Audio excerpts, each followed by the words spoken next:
Welcome back to It Tastes Like Burning. This is Matt. This is Jesse.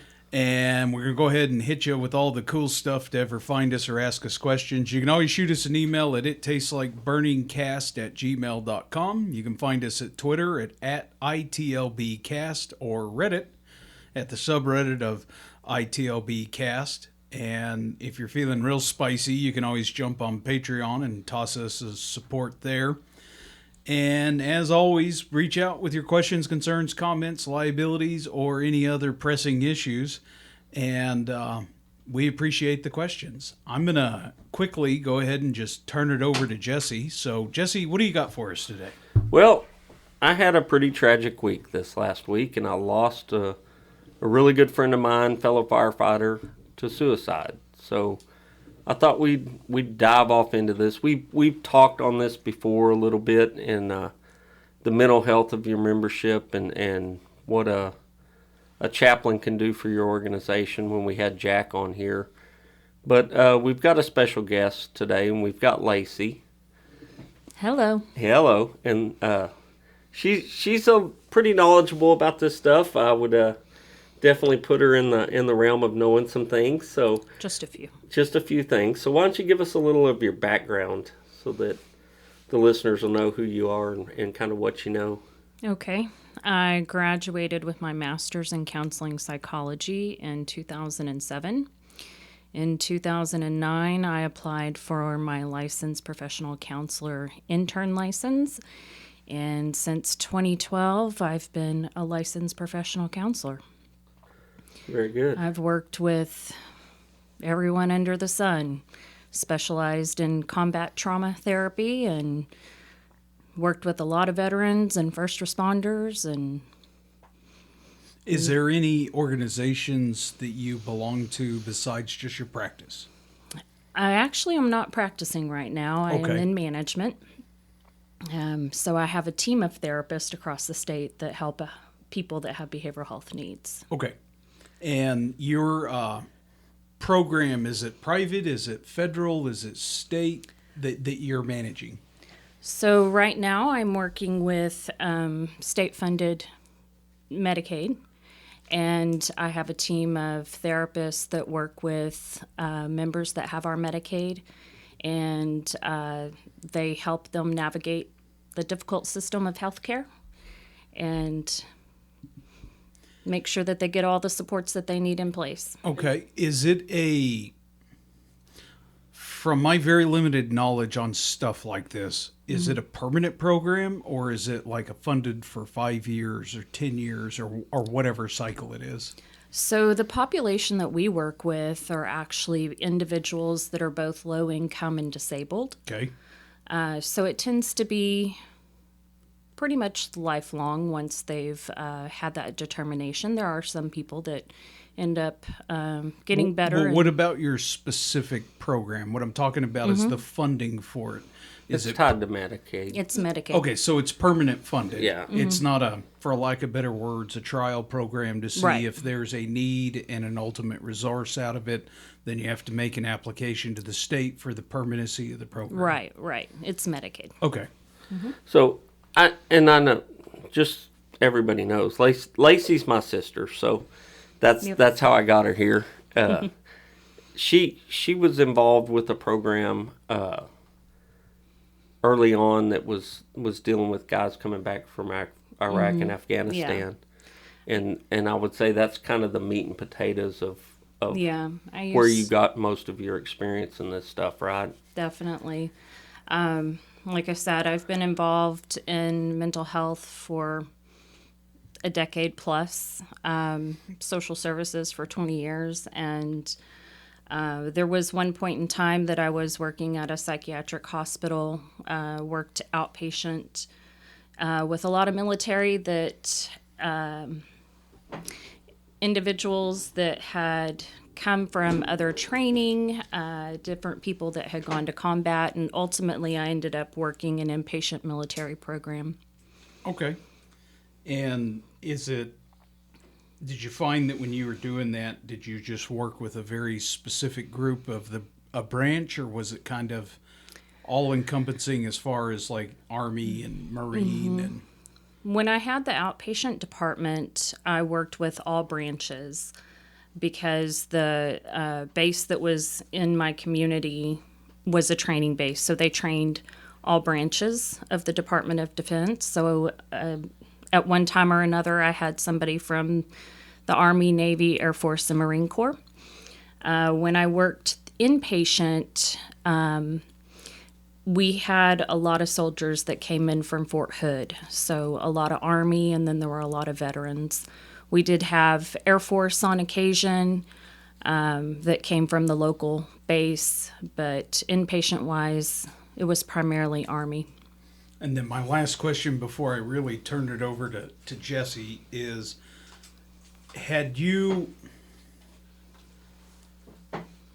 how much have you worked with like the fire service, or I'll just go say public service, cops, EMS, and fire? My son's a firefighter. Okay. Have you ever done a lot of work with public service? So one of the programs that trained at the base in the town that I'm from is firefighter. So they train everybody that goes through intelligence, and they train everybody that goes through firefighter school. So yes, I've worked with plenty of firefighters. Is there any, what's the word I'm looking for here? Obviously, military service is going to have some parallels to police. And when you get to kind of like the visceral nature of scenes, EMTs, fire, they can get drawn into it. So is there a lot of, I guess the word I'm going to use, commonality ultimately between EMS and military style PTSD, just the stress, the trauma? A lot of it's the same. Yes. Okay. All right. Now I'm gonna turn it over. So Yeah, I'm gonna just tell a little bit of story about my friend, and I'll keep his name out of it just for his family's sake and all that. But super awesome guy, just one of the best guys you could be around, and always awesome sense of humor, always wanting to have fun, just a really all-around good guy.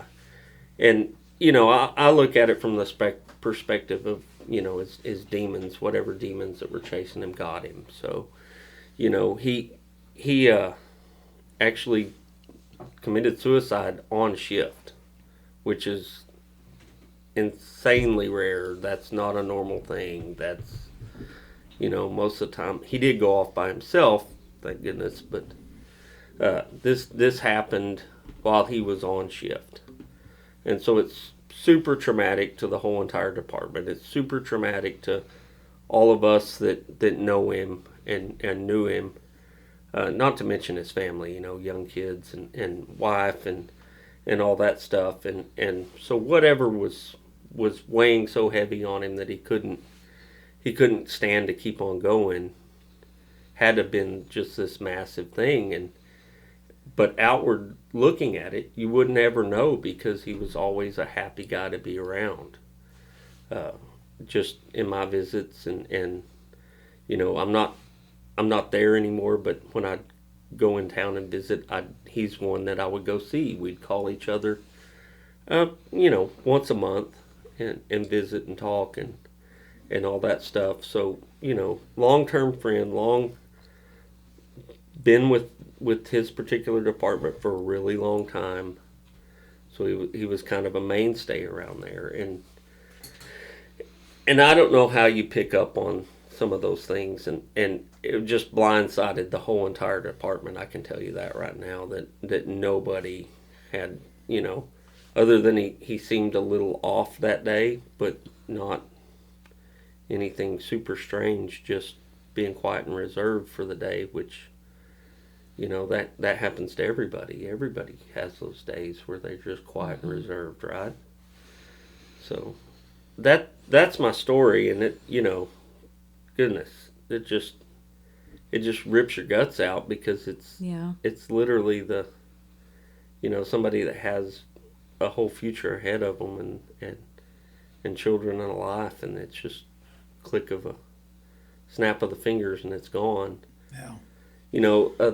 the blessing coming out of the back end of it, he was an organ donor, and I know that there'll be a lot of families, helped Yeah. by him. With his passing, brought a lot of life back from the brink of death, right? Right. So that's kind of a consoling point. I wouldn't call it a silver lining, but it's a consoling point for the whole thing. Well, it's practically, I mean, it's a waste if it doesn't happen. Realistically, this is taking an absolute turd sandwich and at least getting something good out of it. Yeah. There's a positive in it, not necessarily for him or his family, but for others. For somebody's family, right? Well, and having this podcast right now is talking about it, bringing about awareness. Yeah. And the thing is, nobody really knows what's going on inside another person. I can think of a person that I worked with that I was with her days before she completed suicide. She was getting ready to discharge from the facility she was in. She was the only person that had 15 minutes of freedom. And when things kind of went crazy on the unit that she was on, she asked if she could go to her room, and in 15 minutes she was gone. None of us had a clue, and there were lots of us well trained to see those things, but when we were with her, she was happy. She was looking forward to going home. But people can put on a face. They can really put on a face, and nobody gets to that place of really contemplating suicide without having already lost hope. And that kind of reservedness is probably a sign that a decision was made. Yeah, and that's how I would look at that.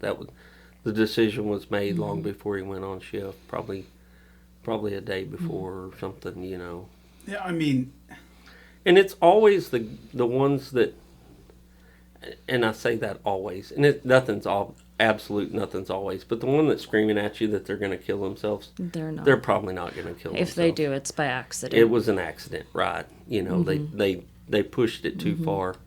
It's the ones that never talk or never do anything. I mean, I think there's a huge amount of guilt that ends up going to the people that know them, work with them, particularly in this case, because again, you're with that individual on shift, day after day, shift after shift, month, quarter, year, decade.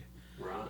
And and that's the people that are coming to your rescue at this point, right? Right, yeah. So the trauma to those people is just colossal. Immense. It's huge. And it gets compounded by a guilty feeling that I should have noticed, I should have asked. And the problem is, there's just times that people have, right, wrong, or indifferent, they've made their mind up. Yeah. And they maybe not do it then, may not be next week, but they've made their mind up. And if they're controlled enough to not act out, yeah, they might be acting different, but again, there's nothing wrong with someone having an off day. Right. Exactly. And them just kind of being like, look, back off, just whatever. Right. Yeah, because what's the difference between I have a headache and I don't want to talk to you and I just don't want to talk to you, right? Right. And as a person who has experienced a loved one that has completed suicide, you can't live your life checking in on everybody that's having an off day. You're never going to be able to enjoy your life if you're constantly checking in. The young woman that I worked with, I could almost guarantee you. So the last time I saw her was on a Wednesday. She completed suicide on a Sunday. I could almost guarantee you on that Wednesday, she had already made her mind up. I know she did, because when they searched her room, they found where she had been practicing tying nooses. So that was something that she had well planned that none of us saw. And we were trained to see it. So no matter how well you know somebody, no matter if somebody has made that decision, unless you're there in the moment. Yeah. Pretty tough to stop things, right? Yeah. And the problem is again, it's a really sensitive subject. You definitely don't want to piss the individual off. And so you're going to tread really lightly on something, and you're going to take it at face value when you say, because, I mean, it's all based off of what you've witnessed and your interactions and on and on. And it's going to come down to this conversation. Are you okay? And whether they're okay or not, they're going to say they are. Right. We're trained that way. And then you're going to sit there and you're going to give them their time, their space, everything.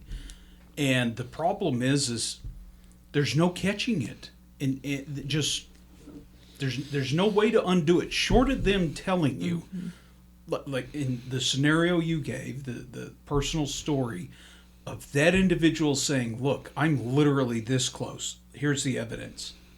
Yeah. Short of that, I'm sorry. But at that point, that if they're reaching out for help, they're reaching out for help because they haven't lost the hope, right? Right. And, because they still have some hope. Right. Yeah, and I mean, it's a wild scenario, just uncrushingly miserable for everyone in the situation. Small town, this event happens on shift. The people you're working with, the transfer, the other crews having to come in to help relieve.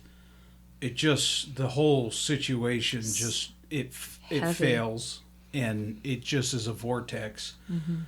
And it took one tragedy and has the potential to spin off and just tag not everyone. I mean, that's being melodramatic when I say that, but the burden and the stress and the guilt that it is all encompassing now, and what spins off of that further, it's just like, God, I don't.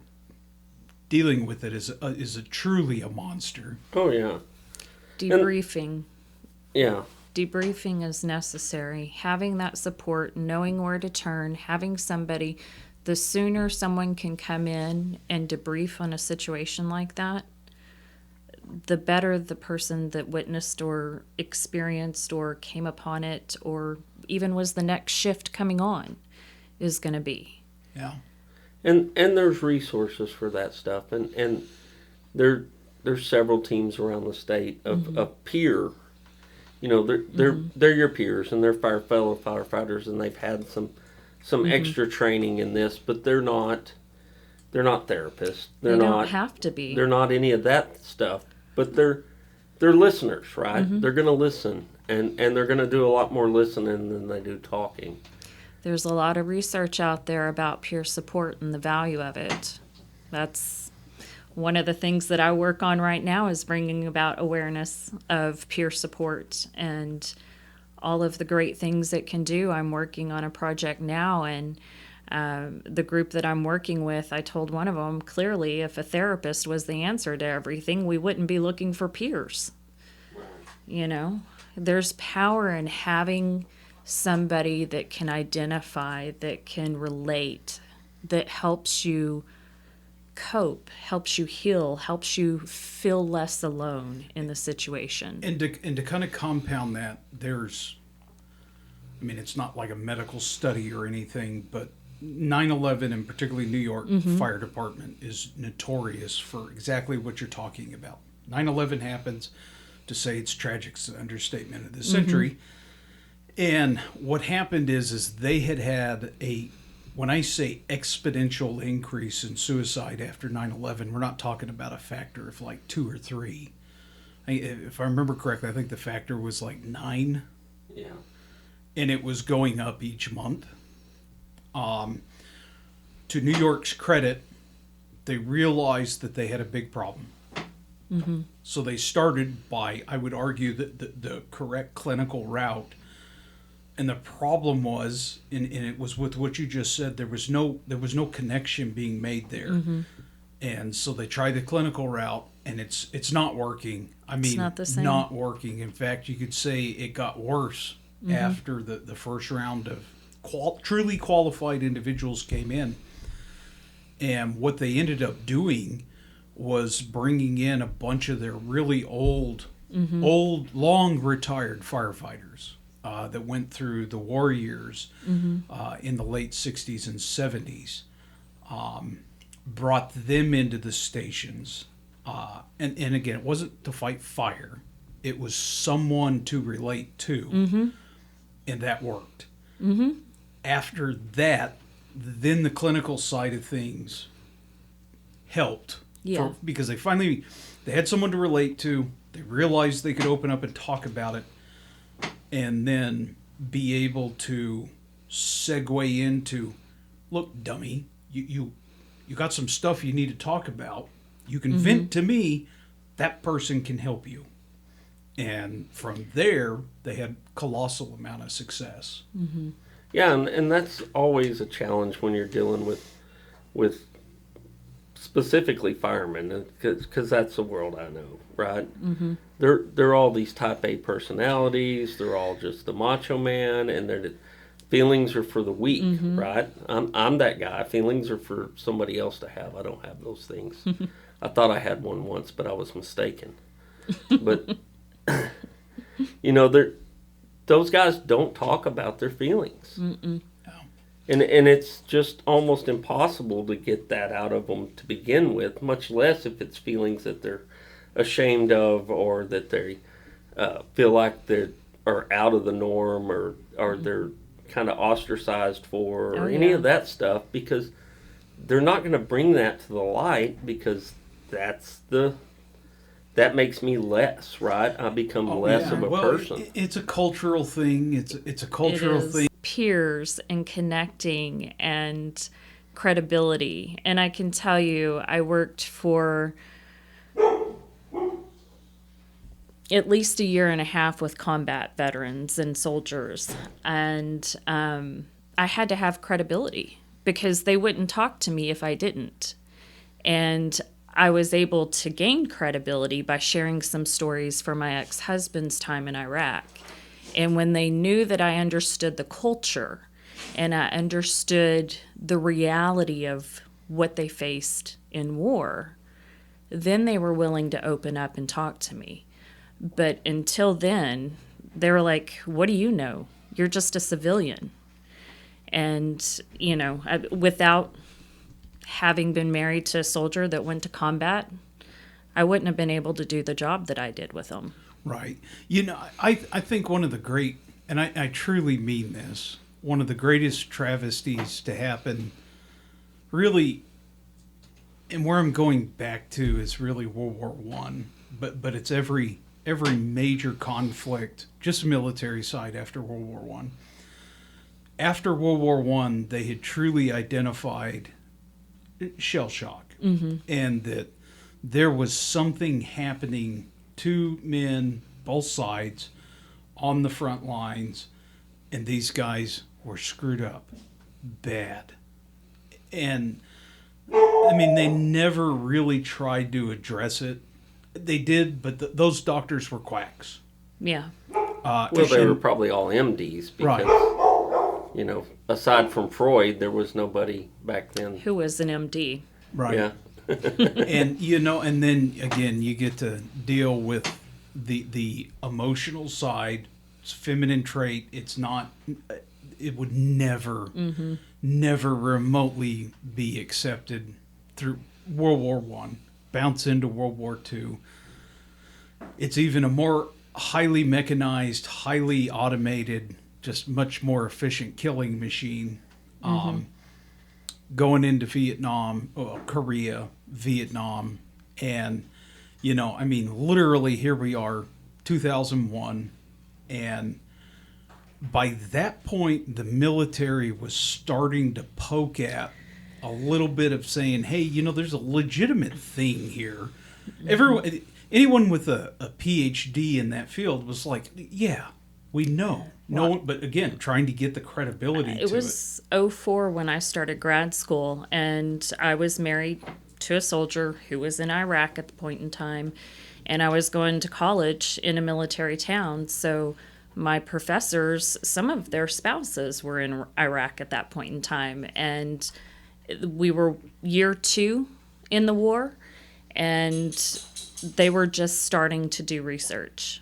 Yeah. Like, my professors were doing research because they were right there and experienced it. So, yeah. And it's just, to me, it's almost staggering that you had literally the empirical medical data going back pre the U.S. entry into World War One,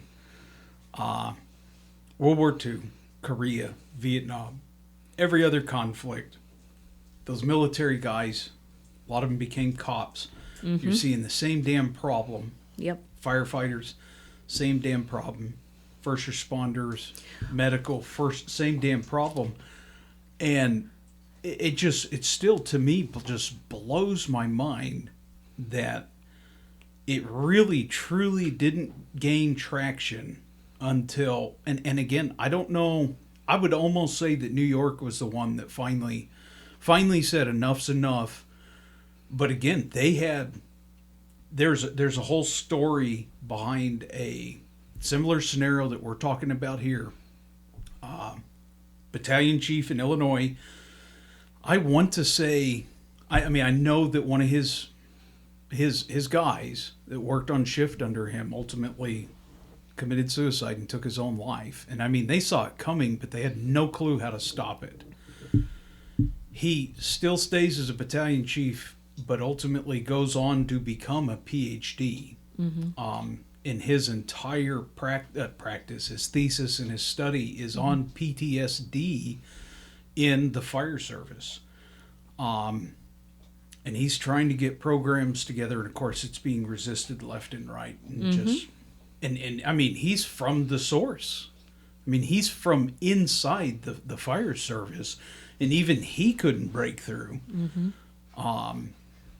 And a lot of his stuff and a lot of his precursors of his programs, if I remember correctly, I think ultimately kind of got brought into New York, and ultimately, I don't want to say fully adopted, but that's when they started to truly look at it.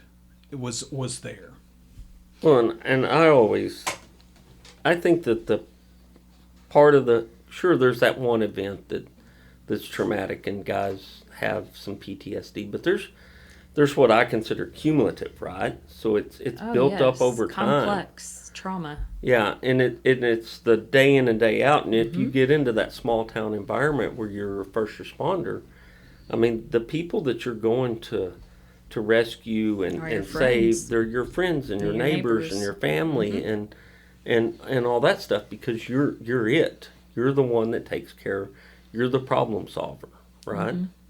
And so there's a component of that where it's different if you're in New York and you don't know anybody, and it's a little easier to shuck off the fact that I don't know them. Right. But you go to that small town environment where you literally know everybody. Yeah. And even the annoying frequent flyer that you go to once a shift for 3 years, and then something happens to them, there's something with that because there's already a connection there. Yeah. And I think that plays into some of that stuff. Oh, definitely. I mean, that's part of why anytime my son, who's a firefighter, wants to talk about a situation, I just listen. Because the more you speak about something, the more you get it outside of yourself, the easier it is to cope with. So when we talk about things like secondary trauma, that's me listening to your trauma. Well, if I turn and I share that with somebody else, not, hey, my brother told me blah, blah, blah, but, hey, I heard this situation that happened and it was really traumatic and I can't even imagine. The more we pass that down, the smaller it gets, the easier it is to cope with. And you have to do that on a regular basis, especially when you're in a situation where you are a first responder, because you are facing trauma every single day that you're on the shift. Are you a fan of dark humor? Always. Okay. Yeah, that's just kind Have of you met my brother? just a personal question, because I personally think it's, I mean, not only necessary, but as far as I'm concerned, it's required. I look at it as truly, not knowing what the hell I'm talking about, is a coping mechanism, is a de-stressor, a form of debriefing. The analogy that was used once to me that I heard was everyone has an emotional cup. And the rate that it fills, and it doesn't matter. It's just, it fills. The volume of the cup is kind of different per person. And it's not a consistent rate that it fills. But the second that it reaches top, you're done. You're done. There's no amount of, once it starts to overflow, the amount of paper towels and all the help in the world, the emotional cup is full. And you can debrief, you can de-stress, you can talk, medicate, whatever, appropriately. The emotional cup is full. Do you agree with that statement or no? So not completely, kind of. So the emotional cup gets full, but when it comes to trauma, and trauma is one of those things that's external. It's not an internal chemistry issue. So you can medicate to cope with some of the symptoms, certainly, but a lot of the medications that used to be prescribed, because they were the anti-anxiety ones, because PTSD and acute stress disorder and all of that fall under anxiety, they numb you out. So the only way really to cope with trauma is to go through it and to process it. And that doesn't mean that once you've done it, you're done and you're good. That's never going to be the case. Everybody has triggers. So there's going to be triggers that we know we have. There's going to be triggers that sneak up on us. And we have to process it again. But if we are processing through it every time, rather than trying to bottle it up, over time, the processing should require less time and it should be a little bit easier. It's never going to go away unless you block it, which is also not healthy. Right. So it's going to be there. You're going to remember it. And there are going to be things that are going to trigger that cup to just kind of overflow like a volcano. And you have to get to a place where you're okay with that. Where you can say, you know what? These are real emotions related to this real event that was really bad. And it's okay for me to feel that. Feel it and let it go. I mean, if you just try to shut it off, you're never going to get better. Everything's going to become a trigger. Well, I'll steal your volcano analogy there for a second. Okay. The second that you seal it off, you're just creating pressure. And the more pressure you put on yourself, and the more you fight it, and the more you resist it, and the more you literally hide from your own demons that you're creating for yourself, the more explosive the ultimate event will be. Because there's no undoing it. It's there. Something happened. It caused the event to happen. It's causing you problems. And the more you fight it, the more it's going to eat you. And again, the volcano, explosive decompression, and it goes everywhere and burns everything down. Exactly. I will add that you're not always in the right place, especially if you're a first responder or if you're a therapist. I can remember being in a session with a patient who started talking about some things, and I was like, oh my God, this is triggering me.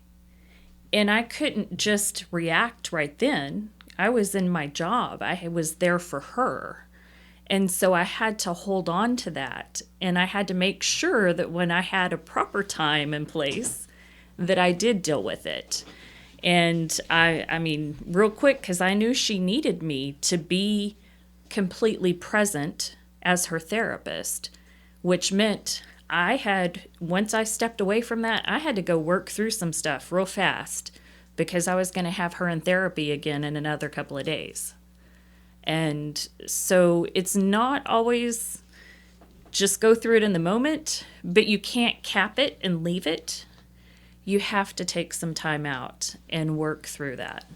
And that falls right into the first responder mentality, because you're at that point in time when you're dealing with this stuff, like you can't just fall apart. No. Like that's not a thing. You've got to be that level even keeled person that's tending to the problem as the problem solver. And it just, yeah, there's not that option. Right. Now you go back to the ride back to the station, or you go back to the station and you talk about that person's blue eyes, one blue left and one blue right. And that's where that gets dealt with most of the time. Yeah,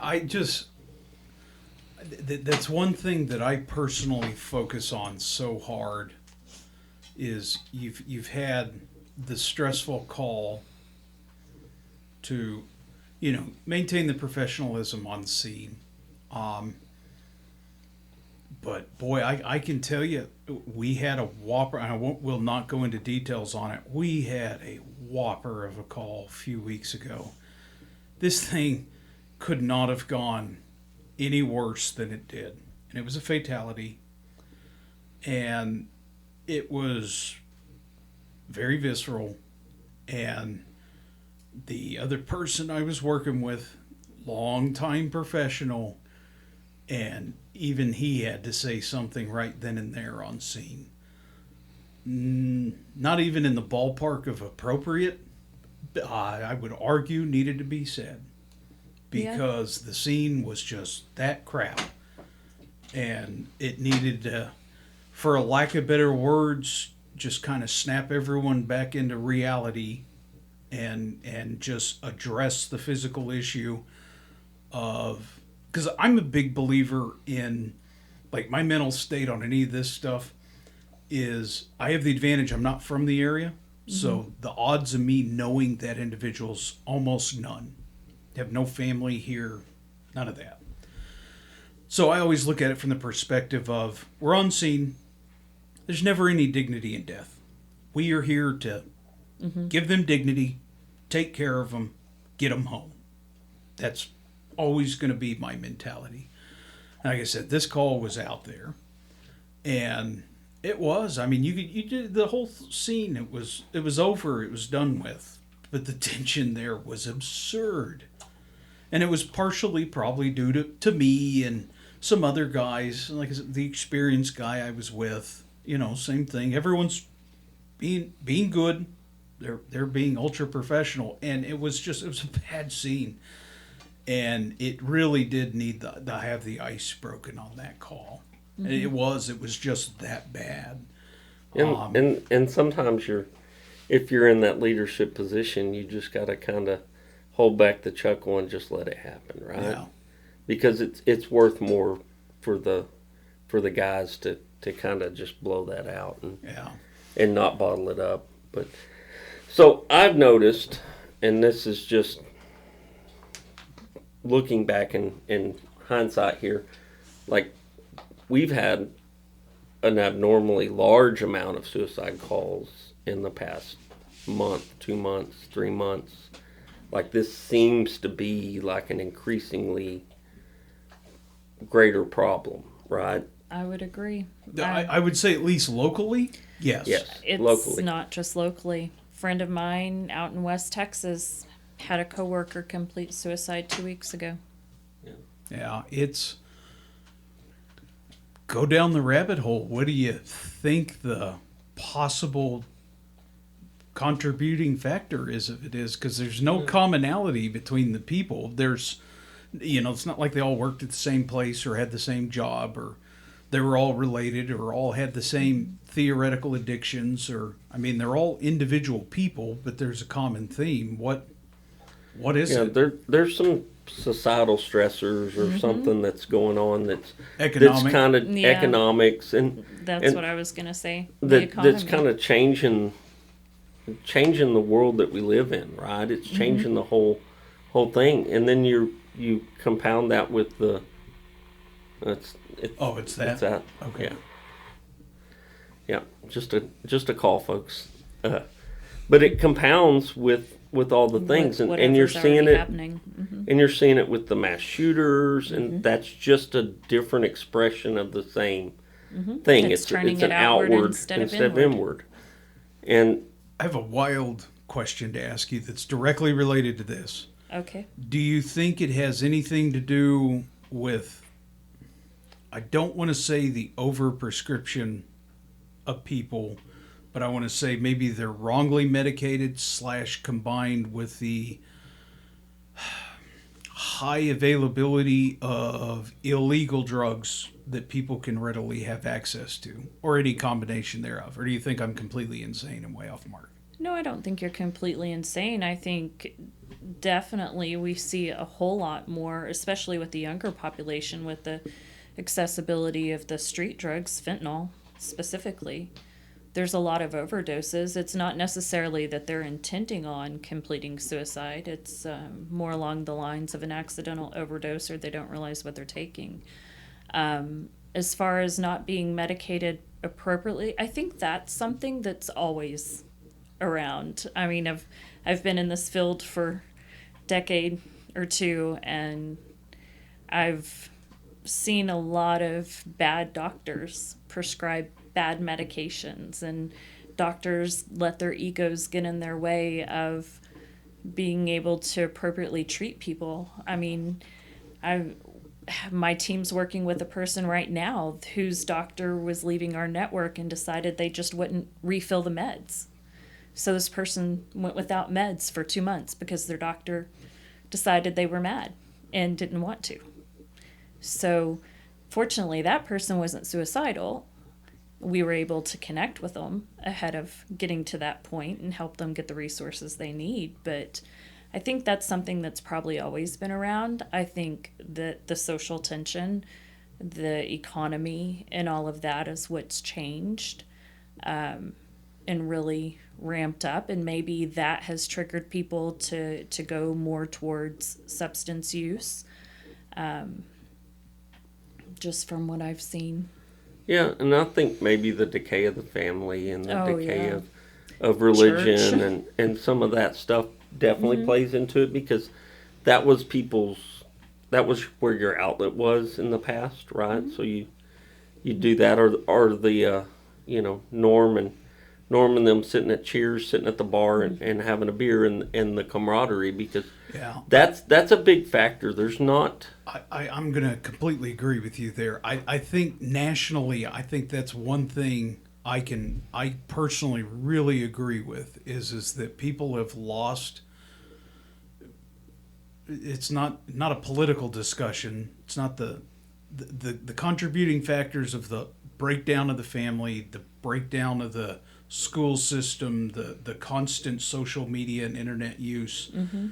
And instead of getting a group of people, whoever you are, whether you're the jocks, the cheerleaders, the misfits, the nerds, they're not their own little herds anymore. And and that segues into adulthood, and adult men and women, they don't have their group to go to. They think they have friends because that's what society tells them is that you have friends that you're talking to on Snapchat or Twitter or whatever. And I think that's a huge part of this is that there's this really serious disconnect of having a place to belong to. Because if you have a place to belong to, you have people to relate to. If you have people to relate to, well, you're going to naturally talk to them. And you've lost that ability to literally just have those discussions that are stupid, are mad, are everything in between. In person. Yeah, and you've literally lost a people-to-people connection, Yeah. right? Yeah, and the decline of the civility of community, right? So that you talk about the Facebooks and the Twitters and all that stuff. Well, you've got that I can't even say it. Anonymity. Yes, that's it. So that you can literally say anything you want to anybody, as hateful as you want to say it, and there's no repercussions because it's like they're way over there and you're way over here, and they're not going to beat you up like when I was a kid in school and you had a problem with somebody, you go have a fight in the playground or whatever, right? Or behind the church. Or wherever you do this stuff at. I wouldn't know much about any of that fighting stuff, but but that's what you did, and that blew off the steam. That got rid of the stress. It was over. You'd shake hands and be fine afterwards, right? Or you could have conversations about things that not everybody agreed on, and it was okay. I used to take my Bible to group therapy with me. I had people that were Christians. I had people that were atheists, and we would all talk. I did a group therapy session on why Christians need atheists. I made sure that my atheists were comfortable. I never wanted to make them feel uncomfortable in any of the discussion. So I went to them first because I didn't want to, I had more Christians in the group than I did atheists. And so we had conversations about differing beliefs, and it was good. And it was okay that we didn't all agree. But we were able to have a conversation. We were able to have a discussion and see each other's point of view. Yeah, civil discourse. Imagine that. Well, there's so much pressure, and this doesn't, and I'm not necessarily talking at a societal level when I make this statement. The polarization across the country has pushed, for the most part, everyone into two camps, but they're both angry at each other and at each other. And so what you get is you get pushed into, we're in Texas, it's a conservative state. You might not be that conservative, but you're not even towing the line for the conservative side of the mainstream message in the state, the community that you live in. So you're getting even more ostracized and polarized off of it. And the fact of the matter is that every damn person in that group feels that way. And there's more and more and more and more of a pull to go further and further and further apart from each other. And I don't think a lot of people realize that you're even getting isolated at an individual level from that, because everything's become so clickbait in your reaction. People are scared to talk. Yeah, if you're not part of the club, then go away. Well, God mighty, we agree on 1,000 things. This is the 1,001 thing that we don't agree on. Really? I'm getting cleaved from the herd on this? And if we would just talk, I work in an environment where we're very diverse in every aspect of life. The team I work with is very diverse, and we have the courage to have those conversations with each other and listen to each other. And, we don't always agree on things because we're people. We shouldn't agree on everything. How boring would that be? Be horrible. It would be. We would have no innovation. And because we have the courage to have the conversations, we can have the real relationships and have that connection. I love the people that I work with. Like, I have said I will never leave my job unless they start leaving, and then I'll be really sad, and I'll have to find a new group like them. But I've never found a group like the group I work with now. So, and we are miles apart on some of our beliefs and ways we live our lives, but together we work great together because we have respect. To kind of bring it back on topic of what we're talking about, and I think literally the one of the bigger points that I think to take away today is literally what we're talking about: embracing that community, embracing the discussion, accepting that people are different. And that's okay. Yeah, and don't be afraid to ask challenging questions, even on the kind of stuff that you don't want to typically ask challenging questions on.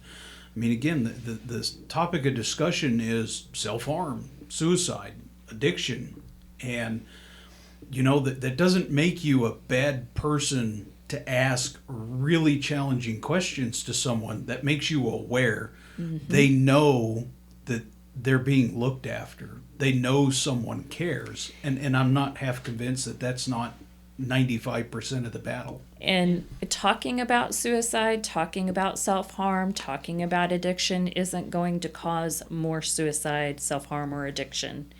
It's actually going to cause less because it helps squash stigma. Yeah. The more we talk about it, the less stigma there is. And the more comfortable people will feel to reach out for help. And I think that's a big part of it. And I think some of the, and just hindsight and whatever, I think most of them don't realize truly how much their peers and everybody around them would be willing to help them, right? How much Right. they truly care about them, how much that they'd literally lay down themselves for this person that's lost hope. And I think that gets missed in the mind because they're at that point they're already done. They've made the decision. They're on the way out, right?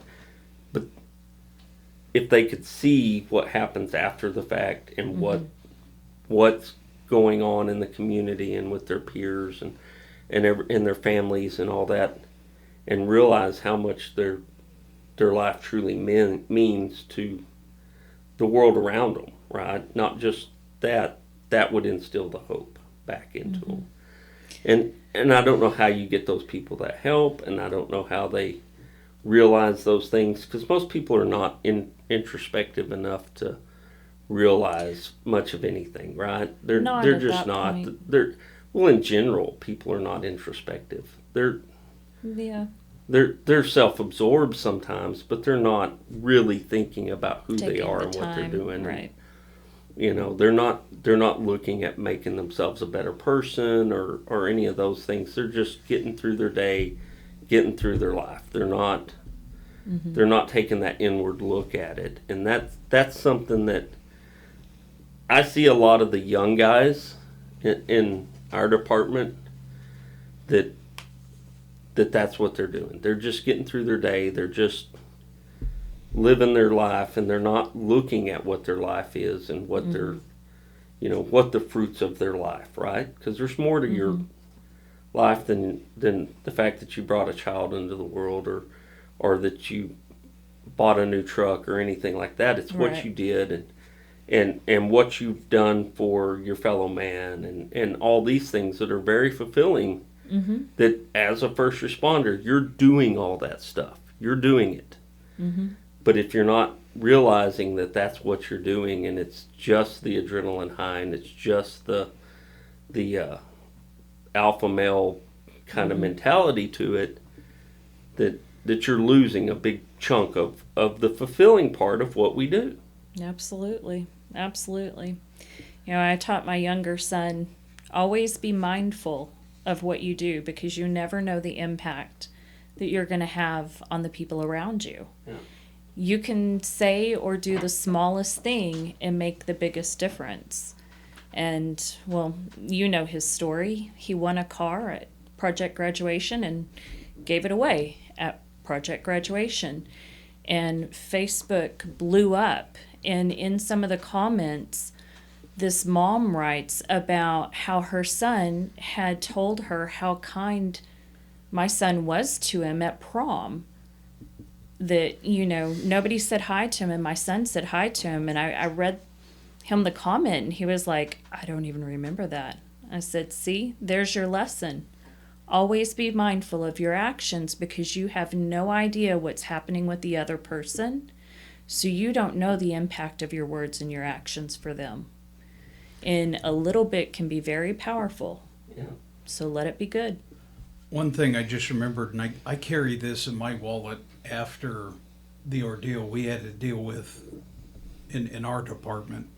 Similar to your situation and story, but also different.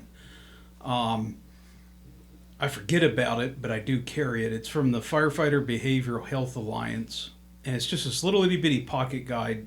And I think it's prudent. I'm going to read through it, not the long version, but the short version. And whether you know someone or it's you, don't hesitate to reach out to whoever you need to reach out to. Maybe family, maybe a spouse, it may be your best friend, maybe a complete random stranger. Just here's some stuff they have. Top 5 behavioral health issues and suicide signs affecting firefighters and EMS professionals. And this is in no particular order. Isolation, becoming distant from those the company around the firehouse and does not actively participate with his or her crew anymore, highlighting anymore. Loss of confidence, states they have a loss of confidence in their ability to perform their skills as an EMT, paramedic, or as a firefighter. Sleep deprivation, difficulty sleeping through both at the station or on off days. Loss of sleep can be an early sign of anxiety and stress. Anger. Suppressed anger can be a dangerous sign. Displacement can take place where the firefighter takes out their anger at home instead of dealing with the issues at the firehouse. Number 5 is impulsive. Purchasing guns when they have always been against guns. Riding a motorcycle recklessly. Charging into a burning building against policy or procedure.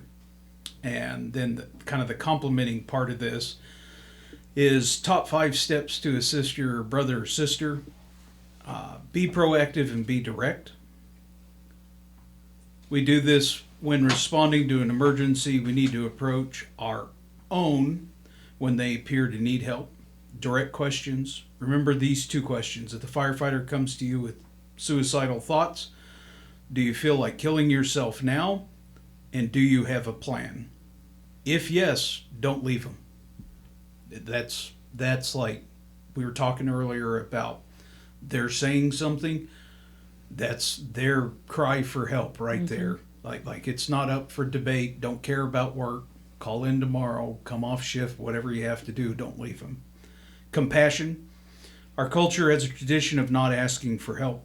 Show compassion and stay in the moment and talking to them. Discretionary. If a firefighter comes to you with a problem that you don't understand, then use discretionary for time. Simply state that you need to do research to gain information to help them. And lastly, walk the walk. If you or your brother or sister is in need, stand by their side to help them through their issues. I should have run this by you before to see if you agree with it. Oh, so I'm sorry 100%. for just pulling that out, but I No. thought about it in my wallet and I pulled it out. So if we need to take another 100%. whack at re-recording that, just let me know. No. Yeah, it's really hard dealing with a suicide because you get to deal in the firehouse. You get to deal with what did I screw up? What did I miss? What did I not do? And the parallel between your most recent event and ours in the past, they never asked. They never said anything. It was a burden that they shouldered entirely on their own. And They made sure you didn't see. right. And it wasn't us being obtuse or inconsiderate or uncaring, or I'll even use the reach deep into the emotional bag and hit the squishy feelings of love. It's not being unloving or uncaring. We just didn't know because they didn't ask, and they had enough self-control to not self-destruct at work or around you, but you just don't realize that they're crumbling, and it's not your fault. Exactly. There is a small part of that where if you're hurting that bad, you have to be able to reach out. Do something to let someone know, like shine a light somewhere so that they can at least get the boat turning towards you or throw a life vest at you. Yeah. Something. There's got to be a little bit of that. Because I promise you, even the grumpy person that you can't get along with at the firehouse will literally do everything in the world for you as a fellow firefighter. Period. End of story. I'd even go as far as to say be your mortal enemy at the fire station, and that's... And that person will absolutely bend Right. over backwards, do everything they can do Yeah. for you. And if you're out there and you're struggling, you're literally not alone in this. You have a brotherhood, and you have people to lean on. And you may be embarrassed, or it may be something that you don't want to deal with. But if you'll deal with it, probably good things will come from that, right? Yeah. And if you don't want to reach out to someone you know, the suicide hotline is revamping, rebranding, and it has a whole new number. It's a simple number. Last summer they launched 988. And while it's nationally known as the National Suicide Hotline, that's not actually what it really is. It's for anyone. Anyone struggling with anything that needs to talk to someone. You can text, you can call. Most of the calls and text messages that happen in Texas are managed by Texans. The biggest, we've got the MHMR in Houston has a call center. Austin, there's a call center. El Paso, there's a call center. And in Dallas, there's a call center. So most of the calls that happen in Texas get routed to one of those Texas call centers. The person that picks up that line is somebody that is trained to walk through that emotional journey with you. And it's not necessarily a therapist. It's a person with compassion, a person that doesn't know you from Adam, you don't know from Adam, so completely anonymous if that's what you need it to be. If you don't want to turn to a peer or someone you know, there's a stranger out there ready to talk. Yeah, with us having a crisis team come in, I can say that there's no words to describe it, how better it was that it was a group of strangers that came in. Mm-hmm. Because now they were relatable. That mm-hmm. was the kicker to it. Yeah. They were relatable because they came from the public service sector. And they all had their own story. But the fact that at the end of the day, they were able to be that random stranger, well, just from my experience, people opened up. They just don't do that at the mm-hmm. station around each other. They just don't. Because they have to be strong. Yeah, it was a huge benefit. Mm-hmm. That's where I'm going with that. It was huge that it was someone you didn't know. Mm-hmm. And I've had, and I use the word opportunity, I've been involved in a few different incidents that were bad enough that a stress team came in for, something that was truly tragic. And it didn't matter whether it was external to the department or internal to mm-hmm. the department. That stuff helped. Mm-hmm. Like it made a difference. And even me, I'm the big tough guy. Like I am that guy. Like mm-hmm. I can't hide that because feelings are for girls, right? But I'm that guy. I don't want to talk. I don't want to. But being in those debriefs is a tremendous help. It really is, because it lets you know that I'm not weak because I thought it was horrible, because right. It was horrible, right? It was the most horrific thing you've ever seen until that point in your life. But wait, there'll be something else that comes along, right? Mm-hmm. That's part of life, and it's part of there's all these hard things that you're going to have to deal with, and it's not always going to be a cakewalk. Right. And you'll get through those things. Those things are just bumps in the road. What seems horrible today, 10 years from now, was really not that bad. The other thing I like to emphasize in that is that, and it's a pet peeve of mine. You're on a visceral call, bad call, and people say, it doesn't bother me. Shut up, masochist. Don't tell me it doesn't bother you. Something's wrong with you if it doesn't bother you. That just mm-hmm. burns me. It's perfectly fine to have a normal human reaction to whatever you're seeing. That's perfectly fine. And that's where that stigma comes in, and where that having the open conversations, just like this, saying it's perfectly fine. Those are normal feelings. Yeah. To not have those feelings is actually abnormal. I mean, I always feel like we walk a thin, very thin ice when we have these discussions. I feel, God, maybe overconfident in the health of our department, but I think we have a very good culture of addressing this stuff. Now, the personal stuff, that's maybe we need to work there. But as far as the physical stress they're getting from within the organization and the calls they're encountering, I feel confident that our membership knows how to handle it. Maybe is not the right word, but they're highly encouraged to go through the right process of how to deal with the stress and the potential stress builders of those events. So, Knowing they're supported. So I work for a very large organization.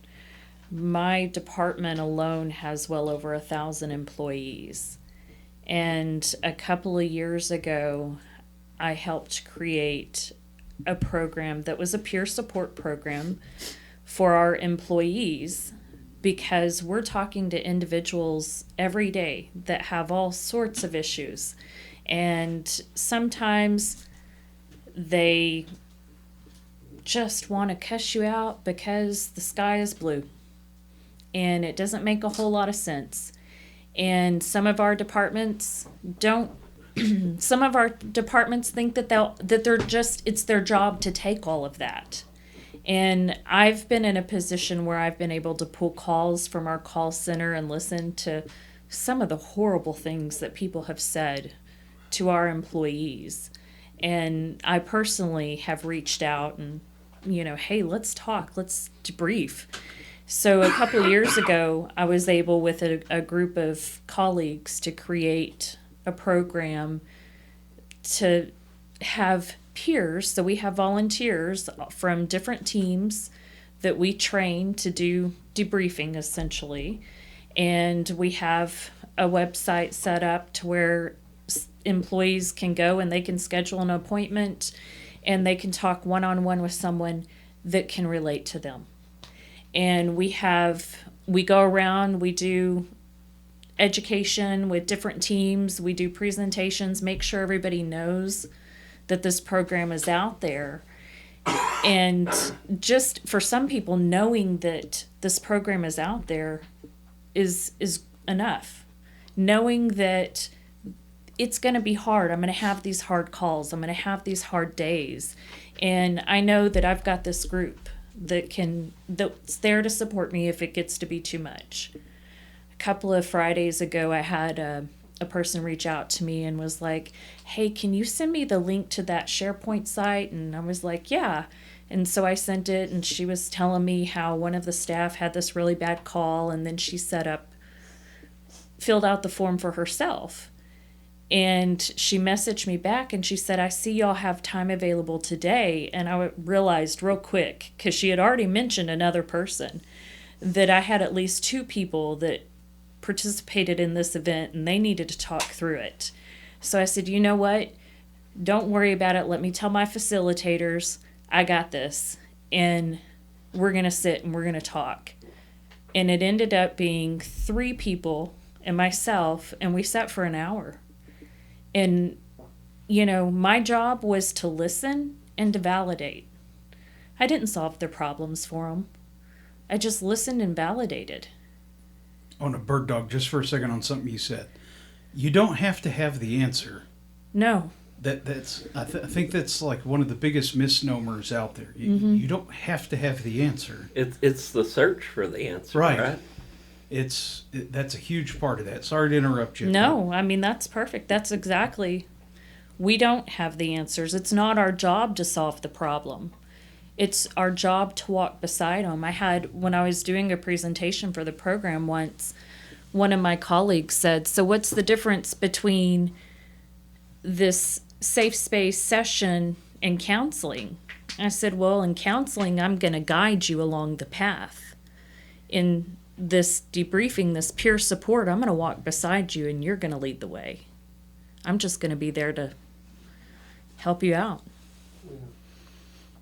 Yeah, it's a heavy topic. I mean, I have a hard time believing we've been doing this a year now. Yep. And we have talked about a whole range of stuff. And don't get me wrong, we've covered things twice and gone over it, but there's something still missing on our side. And I don't know what it is, but this shouldn't be a thing for fire departments. The community's too strong. There are resources out there, and it still is. I don't know what the hell the answer is. I have 500 theories that are all 2 cents and a cup of coffee worth. It's useless. Yeah. But at the end of the day, what's going to affect me versus what affects someone else is different. And you just take advantage, and that's the whole purpose of friends, is to take advantage of them when you literally need them. To take advantage of that. And even if you're more the stoic, quiet type or oddball, having a hard time fitting in, I assure you have friends. Okay? Go talk to them. Go find someone, anyone, in our field, and I assure you, you will be shocked at the response that you're going to get. But again, you gotta go a little ways. You gotta let them know, because they're not telekinetic. They're not mind readers. You gotta do something to get something on the radar for them. Because if they don't know, then you're just going to sit there and suffer by yourself, and no one wants that. Right. Yeah, and there you go, Charlie. The flip side of that is you can't be so super overly suspicious of everybody around you, right? You can't think that everybody out there is on the verge of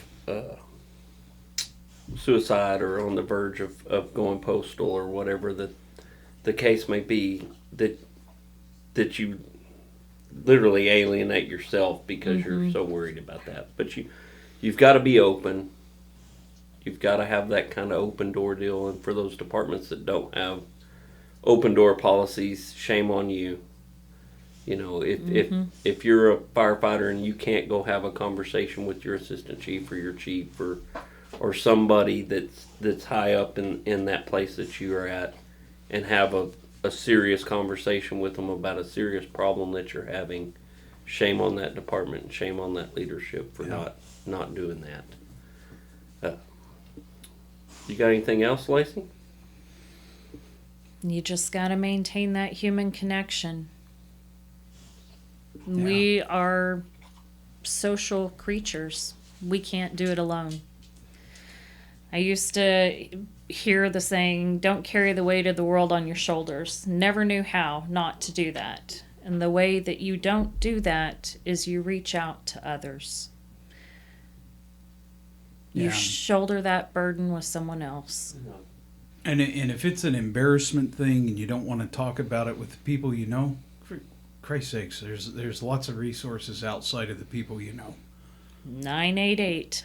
So, and that'll be, and I would argue, probably your most beneficial resource, because you're going to hold back talking to someone you know, especially when it gets real serious and you're truly having self-harm thoughts and you got plans. You're in deep crap.